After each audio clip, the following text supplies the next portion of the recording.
This time around, the question is, how do you feel about pride? You probably know that it's Pride Month. And if you know me, you know that I and my church have participated in the Pride March here in our hometown of St. Petersburg, Florida, the finest city on the face of the earth. We've been in the march a couple of times.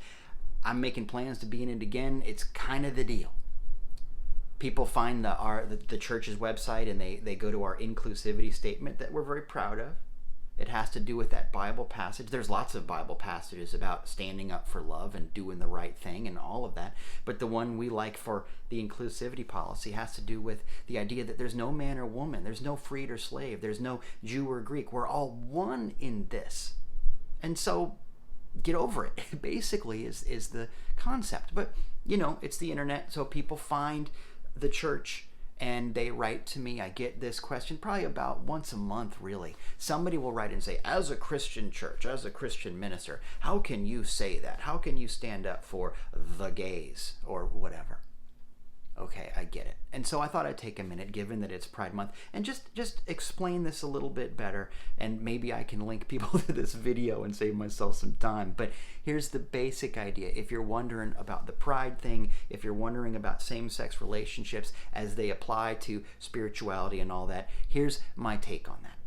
Often, here's how the conversation will go. Somebody will write me and they will quote some Old Testament stuff about how people shouldn't lay with each other of the same sex and all that kind of stuff. And so my first thought is, well, okay, so are you following the rules? Are you following all the rules, or are you picking and choosing? You know what I mean? Did you eat shellfish? Are you keeping kosher? Did you shave your beard? Are you wearing mixed threads in your garment? There's a lot of rules, right? So are you following all of those rules, or are you just picking and choosing? And why are you picking and choosing that? Why are you so uptight about that one thing, but not so much about shrimp? It's a fair question.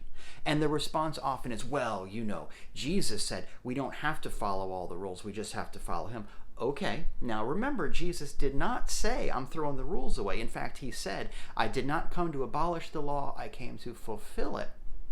So why are you picking and choosing on the one hand? On the other hand, let's also remember that in Jesus's world, we're talking about a Roman society, and so the idea is that there were same-sex relationships all the time. It was very, very commonplace. And the fact that Jesus said zero about something that was going on all the time, the fact that the disciples said zero about it, the fact that nobody wrote it down, that nobody even thought to ask him about it, the fact that it just didn't come up, says a lot, doesn't it? And also, Jesus' ministry has to do with radical love and outrageous mercy and standing up for the marginalized and the oppressed and speaking truth to power. And he didn't have time for any of these divisions and judgment. I mean, come on. So often the conversation will devolve and we'll throw Bible passages back and forth at each other. But at the end of the day, we stand up for love. That's how this works. But you know what? Maybe you don't want to stand up for love. Let's take this in a different way. Pretend for a minute that what two consenting adults want to do in a loving relationship is somehow your business.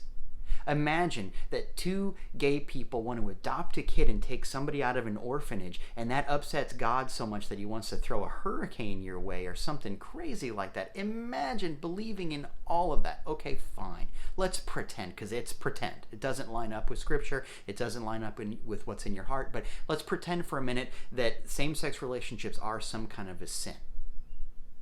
Once again, remember, pretend it's a sin, but remember, we're talking about consenting adults. No harm done, really. Even if you believe it's a sin, let's look around at the world. There are starving people. There's a corona thing going on. I don't know if you've heard. There are problems and wars and pestilence and lying and all kinds of really big things. So if you want to fix the world, maybe we should keep our eye on the ball and solve the big problems. Maybe what two grown-ups want to do isn't that big of a deal. It wasn't a big deal for Jesus. So, how do you feel about pride? I feel like it's an opportunity to stand up for love, and I will. And you should too. Now look, here's the deal. At the end of the day, I'm a straight guy. My opinion doesn't matter too much about all of this, except to say, I sit here as a straight guy, and I want you to know that this isn't a straight issue or a gay issue. This is a human issue. If you happen to be one, a human that is, you should stand up for love too. So thanks for the questions. Keep them coming. Keep finding ways to stand up for love. I love it when you like and subscribe and share. Please share these videos. Please post your questions by sending them to me my website, waypastok.com, by going to askdieter.com, or by tweeting or Instagramming with the hashtag AskDieter, all one word. I'll be watching. You got this.